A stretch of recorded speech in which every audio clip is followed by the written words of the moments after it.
Hey, so what we're doing is taking three movements. The single leg hip hinge, which could be executed by reaching with your left arm, left leg, or you can go cross crawl, left leg, right arm. Obviously on the other side as well, vice versa. Then we have the sissy squat, keeping your glutes engaged so you have a straight line from knee, basically the shoulder, going as low as you can tolerate. You can touch the back of your heels, that's fantastic. And this could be done at any width. The premise is keeping those glutes engaged so you have a straight line from knee to shoulder. And then the last one is a split squat, where we're reaching behind us this time. So we're trying to touch the back of our heel. This could be done same leg, same arm, or you could go cross crawl. Those are the three movements. Now to start out with, getting familiar with what the patterning is and the three types of movements that we're doing, you want a beginning and an end. So let's say we're doing a hip hinge.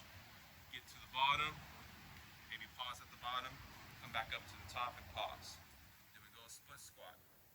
Get to the bottom, pause, get back up to the top, pause.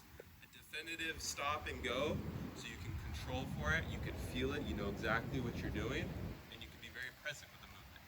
And then you go into a sissy squat. Maybe pause at the bottom, pause at the top. That's to get familiar with it. Now as you explore and you're getting more exposure with this series, you could add transitions. You can sequence them all up together, whether you do two moves together with a nice smooth transition into the next one, or you do like 5 in a row, and then you can play with tempo. You can go super slow, super fast, a mixture of the two. So maybe we start with a hip hinge.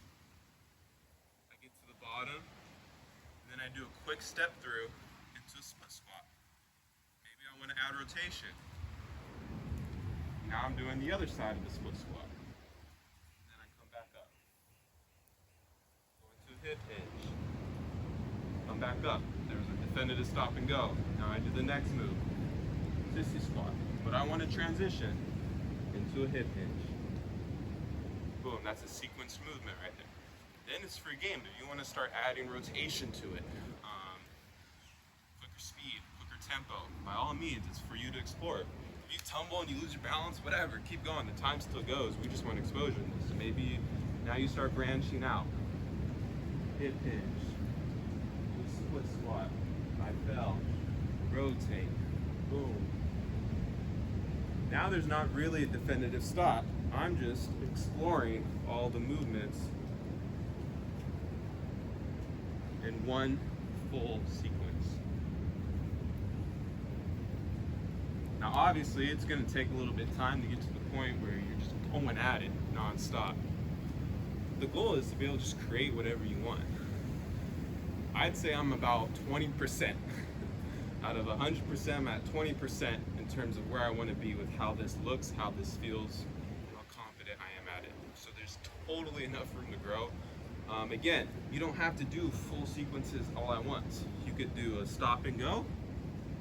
That's one movement. Into a sequence.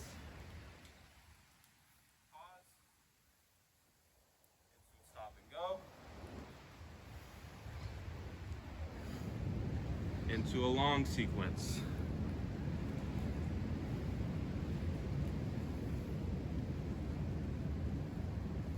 Whatever the mind can create. But again, the three movements that we're doing.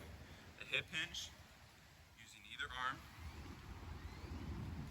Sissy squat, keeping the glutes engaged. You have a straight line from knee to shoulder. And a split squat, trying to touch the back of our heel with either arm. Now it's free game. Have fun.